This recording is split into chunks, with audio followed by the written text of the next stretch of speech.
Parti, camarades ambassadeurs, mesdames et messieurs les journalistes, chers invités, chères Ivoiriennes, chers Ivoiriens, je voudrais tout d'abord vous remercier pour votre présence. Depuis plusieurs semaines, les ambassadeurs du pacte social viennent devant vous pour parler de la Côte d'Ivoire, telle qu'elle est vécue, et pas seulement telle qu'elle est racontée. Aujourd'hui, il m'appartient de parler de la justice sociale. Mais qu'est-ce que la justice sociale? Ce n'est pas une formule de meeting. Ce n'est pas seulement la justice rendue dans les tribunaux. La justice sociale, c'est une question beaucoup plus simple. Est-ce que, dans notre pays, l'endroit où vous naissez, la famille dans laquelle vous naissez, votre niveau de revenu ou vos opinions politiques déterminent les droits auxquels vous aurez accès? Voilà la justice sociale. C'est la République lorsqu'elle entre dans la vie quotidienne des gens. Et après 15 années de pouvoir du régime actuel, il ne s'agit même plus de dresser un bilan supplémentaire. Les Ivoiriens connaissent leur quotidien.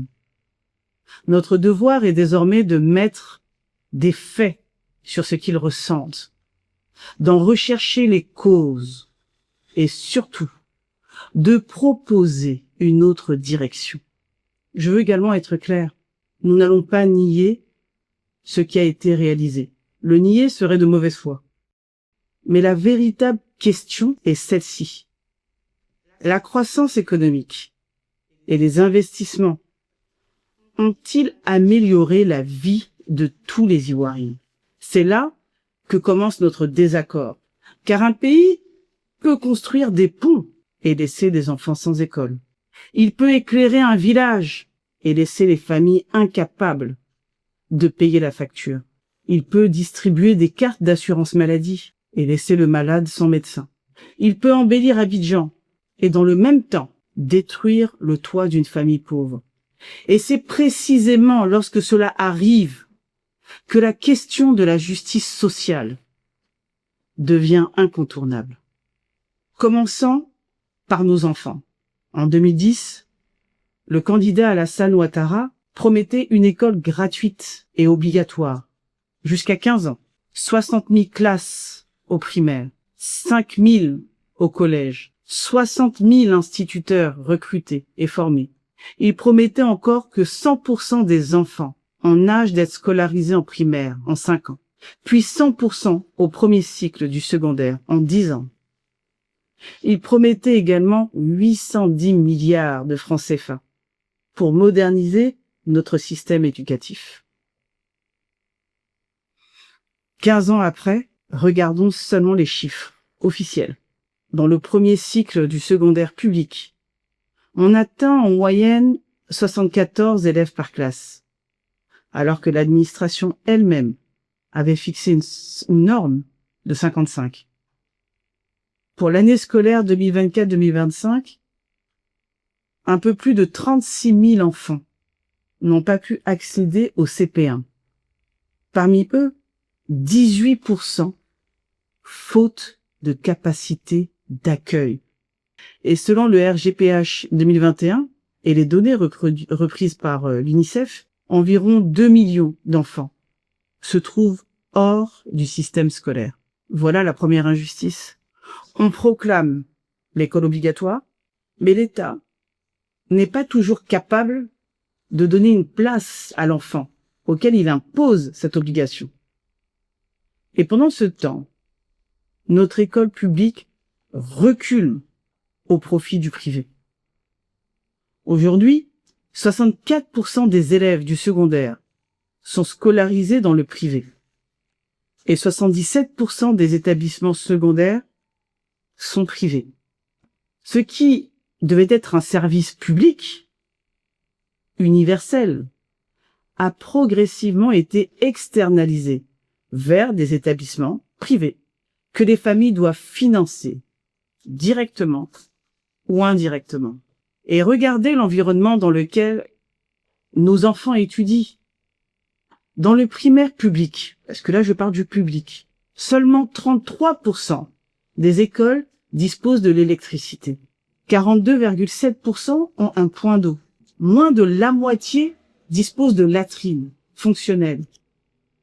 Au secondaire, près de 9 établissements sur 10 n'ont pas de cantine. Je voudrais que nous arrêtions un instant, que nous arrêtions de parler en milliards. Je voudrais que nous écoutions un enfant de cette Côte d'Ivoire-là. Écoutez.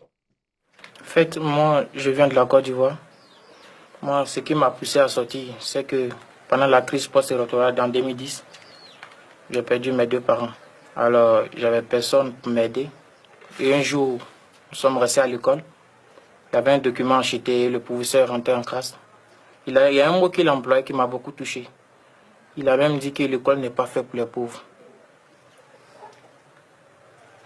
Et j'ai su ce qu'il disait que c'était vrai. C'est vraiment, l'école n'est pas faite pour les pauvres. Parce qu'il y a des documents achetés, d'autres achètent et moi je ne peux pas acheter. Si j'avais les moyens, je pourrais acheter. Je me suis dit quoi? Au lieu de continuer après aller m'asseoir avec les diplômes sans travail, je préfère sortir. Je préfère souffrir ailleurs que de souffrir dans mon propre pays.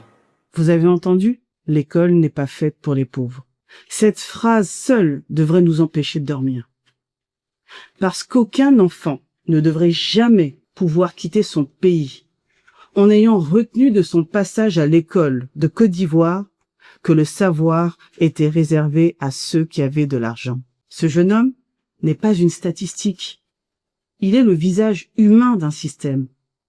Et lorsque les statistiques rencontrent les visages, on comprend mieux la réalité. La Cour des comptes nous apprend ainsi qu'en 2021, sur les investissements financés par le Trésor, la présidence de la République a exécuté 272,5 milliards de francs CFA, contre 28,9 milliards pour l'éducation nationale. 9 fois plus. Ce n'est pas une estimation du PPACI. Les 2 chiffres figurent dans le même tableau de la Cour des comptes. Plus grave encore, pendant 3 années environ, 31 milliards de francs CFA de dons destinés aux candidats scolaires, aux cantines scolaires, sont restés inexécutés, alors que près de 9 collèges et lycées sur 10 n'ont pas de cantine. Où est passé l'argent? Voilà le problème que nous posons. Ce n'est pas seulement combien l'État dépense-t-il, c'est plutôt quelles sont ses priorités. Prenons maintenant la santé. En 2010, la couverture maladie universelle devait être proposée aux Ivoiriens dans les 6 mois suivant l'arrivée au pouvoir du régime Ouattara. La loi n'est intervenue qu'en 2014. L'expérimentation n'a commencé qu'en 2017.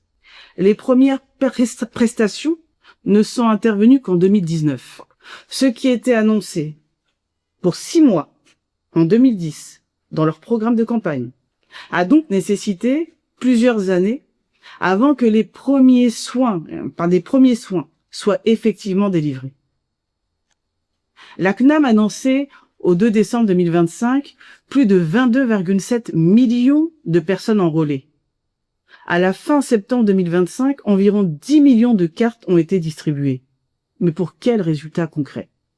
Qui cotise réellement? Qui bénéficie de façon concrète de la CNU?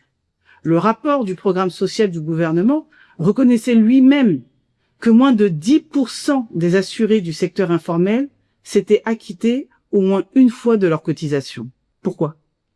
Parce qu'une carte ne soigne personne toute seule.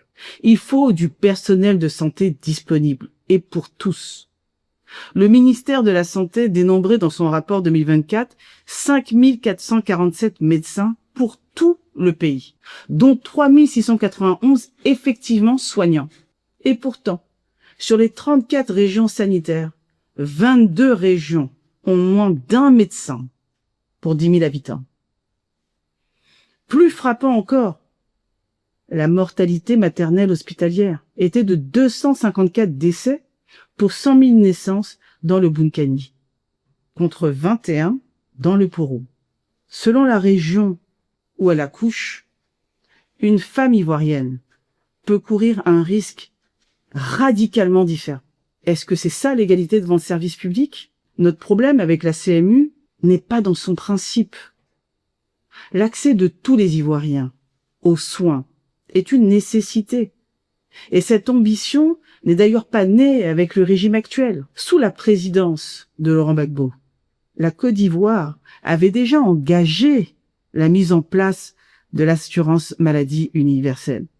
Ce qui est regrettable aujourd'hui, c'est qu'un projet aussi essentiel, qui devrait être un véritable instrument de solidarité nationale, ait fini par ressembler davantage à une promesse que l'on ressort à l'approche des élections qu'à un droit durablement garanti aux Ivoiriens. Notre problème est là, la distance entre la carte et le soin. Nous voulons une couverture médicale qui ne s'arrête pas aux morceaux de plastique que l'on met dans la poche. Nous voulons une CMU qui, lorsque l'Ivoirien est malade, lui ouvre réellement la porte d'un centre de santé qui fonctionne. Derrière la carte, il faut un médecin. Derrière la carte, il faut des médicaments. Derrière la carte, il faut un plateau technique. Derrière la carte, il faut surtout la même chance d'être soigné, quel que soit l'endroit où l'on vit. Et puis, il y a un calendrier que chacun pourra apprécier. Regardez, la CMU, 0 cotisation. Elle a commencé quand? Elle a commencé le 1er mai 2025, 5 mois avant l'élection présidentielle. Elle a ensuite été prolongée jusqu'au 31 décembre 2025, couvrant ainsi la séquence électorale qui se poursuivait avec les législatives. La Caisse nationale d'assurance maladie attribue à cette période près de 6 millions d'enrôlements supplémentaires. Je ne ferai aucun procès d'intention. Je constate simplement les dates.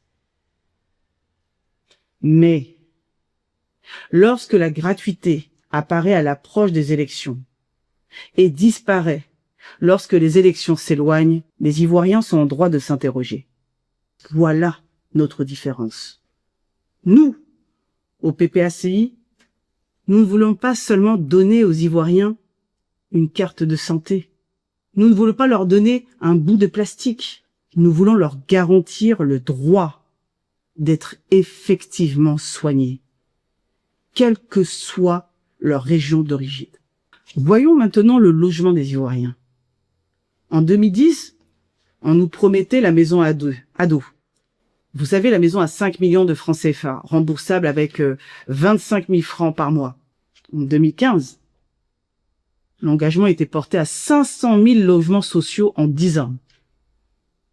Et pour les quartiers précaires, le programme du candidat Ouattara promettait non pas leur destruction, mais leur restructuration en eau, en électricité, en éclairage public.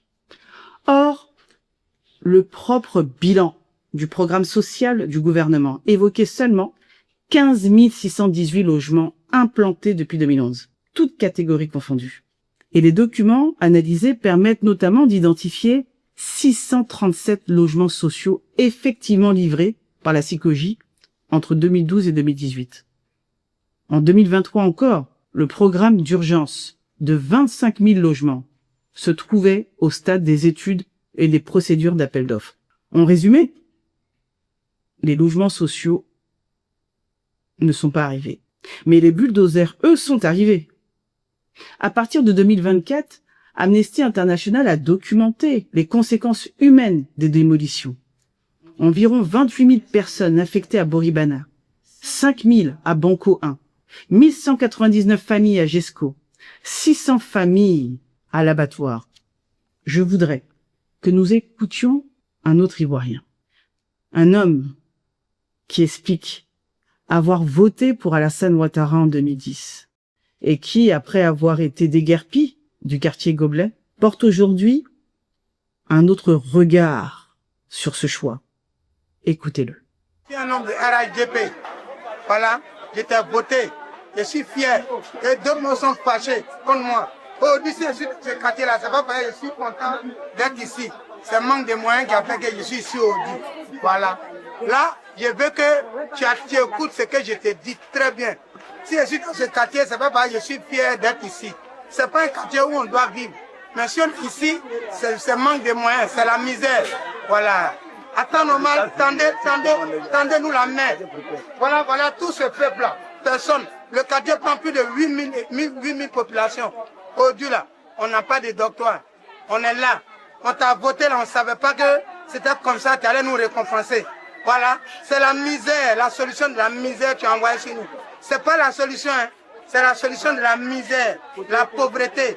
Tu nous avais promis que nous tous là, on va oublier la misère. Mais aujourd'hui là, c'est plus que la misère. Il avait voté Ouattara en 2010. Il avait espéré. Et quelques années plus tard, il s'est retrouvé du côté de ceux que la modernisation chasse de leur maison. Ce témoignage ne doit pas être traité comme une vengeance politique. Il doit nous interroger, nous interpeller. Parce qu'un État moderne ne peut pas considérer les pauvres comme une gêne urbaine. Le pacte international relatif aux droits économiques, sociaux et culturels protège le droit à un logement suffisant. Et le Comité des droits économiques, sociaux et culturels de l'ONU rappelle qu'une expulsion ne doit pas laisser une famille sans solution de logement.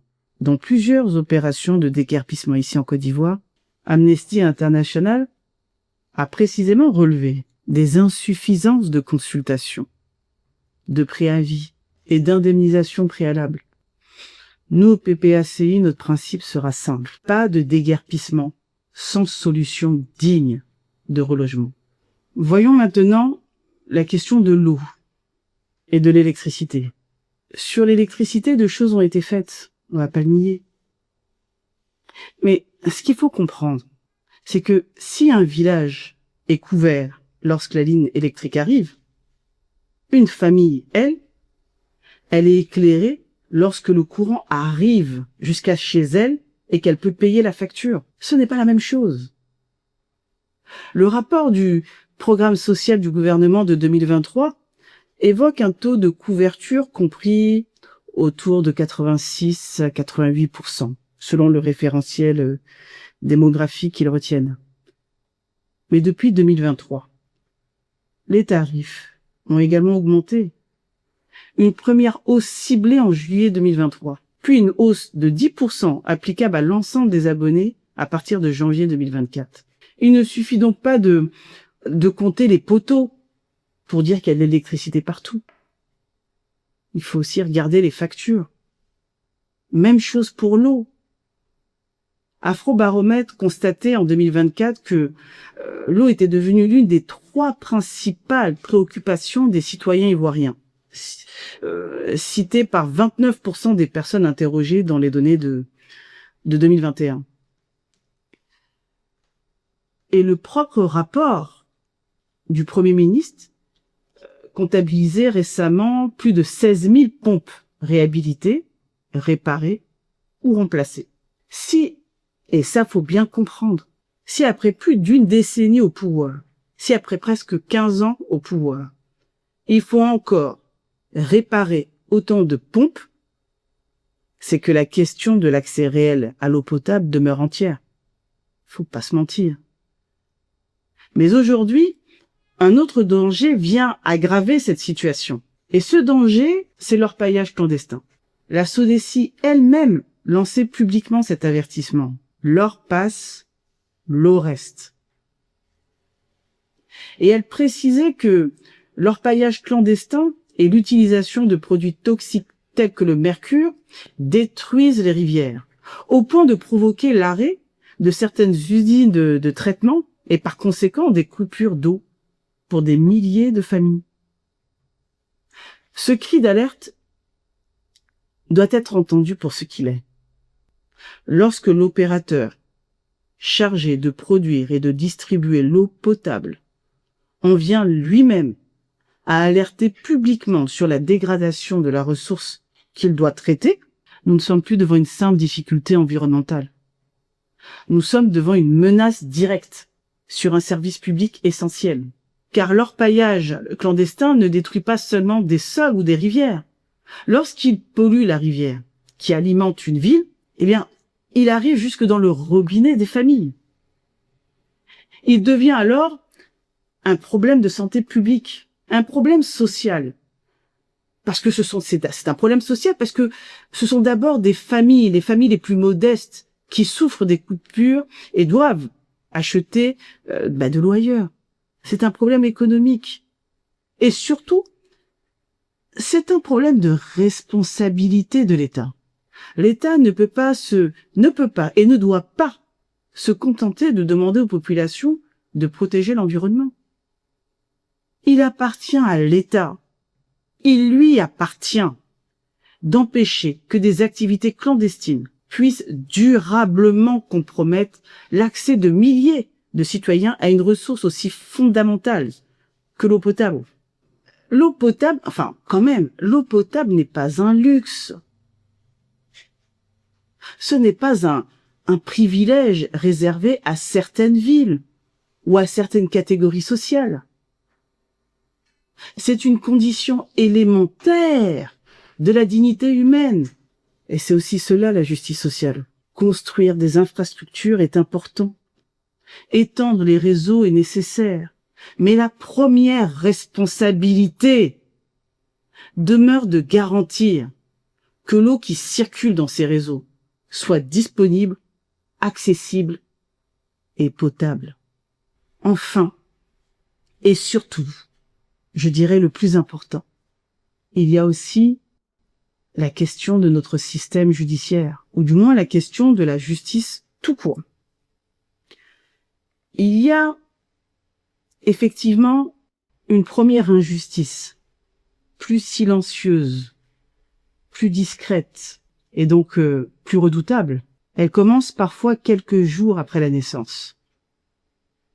Selon les données de l'UNICEF reprises dans notre étude, environ 2 millions d'enfants ivoiriens ne disposent pas d'un acte de naissance. Pour régulariser la situation, les familles doivent souvent passer par un jugement supplétif, avec un coût moyen qui a été évalué à environ 30 000 francs CFA. Et sans acte de naissance, commence alors une chaîne d'exclusion. Difficulté pour entrer à l'école. Difficulté pour passer certains examens. Difficulté pour obtenir ensuite une CNI ou s'enrôler correctement dans certains dispositifs publics. Et une fois adulte, difficulté pour exercer pleinement sa citoyenneté. Je dis difficulté, mais on pourrait dire impossibilité. Réfléchissons à cela.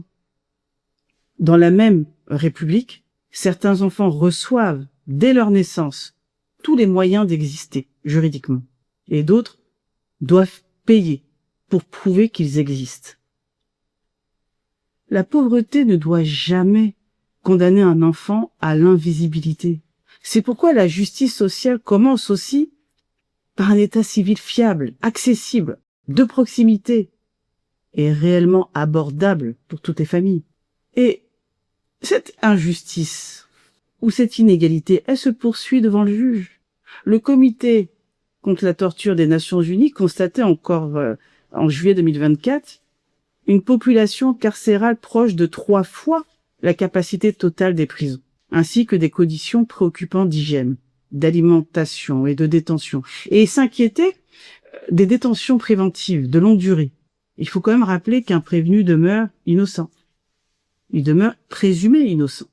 La justice ne doit jamais être une peine avant la condamnation.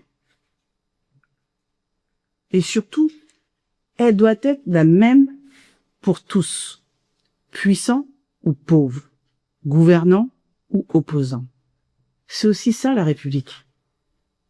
La question des prisonniers d'opinion a déjà été abordée par l'ambassadeur en charge du pilier des droits de l'homme et de la protection des citoyens.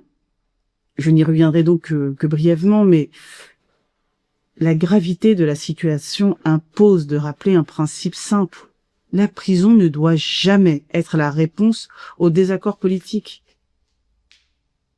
Les Nations Unies ont elles-mêmes alerté sur la surpopulation carcérale et sur le recours aux détentions préventives de longue durée en Côte d'Ivoire. Lorsqu'un régime ne répond plus à la contradiction par les arguments mais par les poursuites judiciaires et l'enfermement, il ne démontre pas sa force. Il révèle son incapacité à convaincre. Et c'est précisément là que la justice sociale rejoint la démocratie. Car une démocratie ne se mesure pas seulement au fait d'organiser des élections, elle se mesure aussi à la place qu'elle laisse au pluralisme, à la contradiction, et surtout à la possibilité réelle pour chaque citoyen de choisir librement entre les différentes offres politiques concurrentes. À cet égard, le Conseil constitutionnel a proclamé pour l'élection présidentielle de 2025 un résultat de 89,77%, avec un taux officiel de participation de 50,10%, dans un scrutin auquel plusieurs des principales figures de l'opposition n'ont pas pu prendre part, ou du moins ont été empêchés. Je ne veux pas refaire ici le débat électoral, ce n'est même pas le propos. Je veux simplement montrer qu'il existe un même fil conducteur entre toutes les injustices que nous venons d'évoquer. L'enfant, qui aujourd'hui n'a pas d'acte de naissance, et peut-être l'adulte qui demain n'aura pas de CNI, ne sera pas inscrit sur la liste électorale, et ne pourra pas exercer pleinement sa citoyenneté. Alors quel est le problème de fond?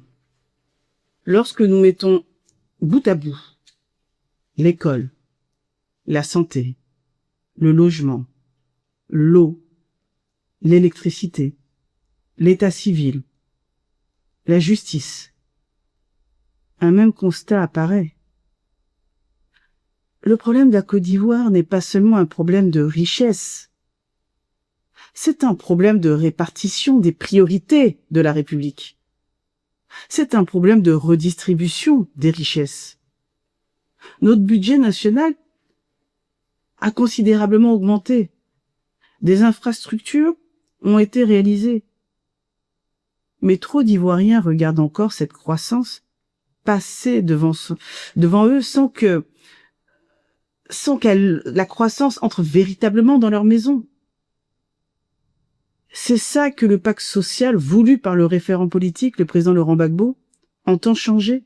Nous ne dévoilons pas aujourd'hui chacune de nos propositions. Elles seront présentées, chiffrées, discutées le moment venu. Et surtout, nous irons les confronter à la réalité. Nous irons dans les régions, nous irons dans les quartiers, nous irons dans les villages, nous irons dans la diaspora. Nous écouterons ceux qui vivent ces problèmes avant de prétendre les résoudre. Mais notre direction est déjà claire. Remettre la chose publique au centre. Remettre la chose publique au centre. La République, voyez-vous, n'appartient ni à un parti, ni à un clan, ni aux plus riches. Elle appartient à tous. Honorables camarades de la haute direction du parti, camarades ambassadeurs, mesdames et messieurs les journalistes, chers invités, les questions que nous posons aujourd'hui, la question du moins que nous posons aujourd'hui, est au fond très simple. C'est la suivante. À quoi sert un État? À quoi sert la croissance si l'enfant pauvre reste devant la porte de l'école? À quoi sert la carte CMU si la mère de famille ne trouve pas le médecin lorsqu'elle accouche? À quoi ça sert d'embellir la ville si celui qui y vit depuis 20 ans se retrouve un matin devant les gravats de sa maison? À quoi ça sert d'électrifier un village si les familles ne peuvent pas payer le courant? À quoi ça sert de parler de citoyenneté à un enfant auquel la République n'a même pas donné la preuve officielle qu'il existe? La grandeur d'un pays ne se mesure pas à la hauteur de ses ponts. Elle se mesure à la distance qui sépare le plus faible de ses citoyens de la protection de l'État. Et c'est cette distance que nous voulons réduire. Nous voulons une Côte d'Ivoire où l'enfant d'un paysan peut rêver aussi grand que l'enfant d'un ministre.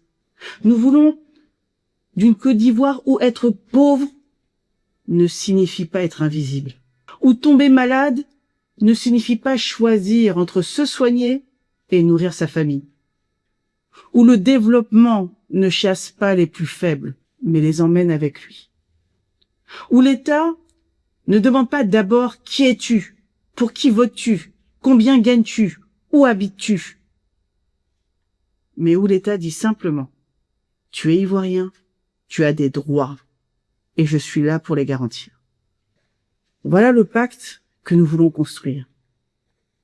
Un pacte entre la République et son peuple. Un pacte dans lequel l'État tient parole. Un pacte dans lequel aucun Ivoirien n'est oublié, méprisé, humilié. Je voudrais, pour terminer, saluer le travail de tous les ambassadeurs du pacte social qui m'ont précédé et qui poursuivent cette réflexion pour leurs piliers respectifs. Nous avons encore beaucoup à faire. Le peuple nous regarde. Il nous demande pas de lui promettre davantage. Il nous demande de comprendre ce qu'il vit, de respecter son intelligence et demain, de tenir nos engagements. Au fond, notre ambition peut se résumer en quelques mots. Faire de la politique, non pas pour se servir du peuple, mais pour servir le peuple. Et lorsque viendra le temps de choisir nos priorités, souvenons-nous toujours de ceci.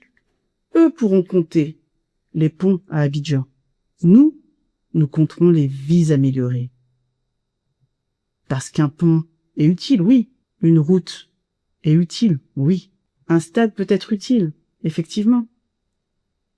Mais une république n'a réellement réussi que lorsque l'enfant peut apprendre, lorsque le malade peut être soigné, lorsque la famille peut vivre sous un toit, lorsque l'eau coule au robinet, lorsque la lumière reste allumée, lorsque le citoyen existe devant la loi, et lorsque la justice protège chacun avec la même force et ne terrorise personne. C'est cette Côte d'Ivoire que nous voulons servir. C'est cette Côte d'Ivoire que nous voulons reconstruire ensemble. Et dans cette Côte d'Ivoire-là, aucun Ivoirien ne devra jamais être laissé au bord du chemin. Je vous remercie.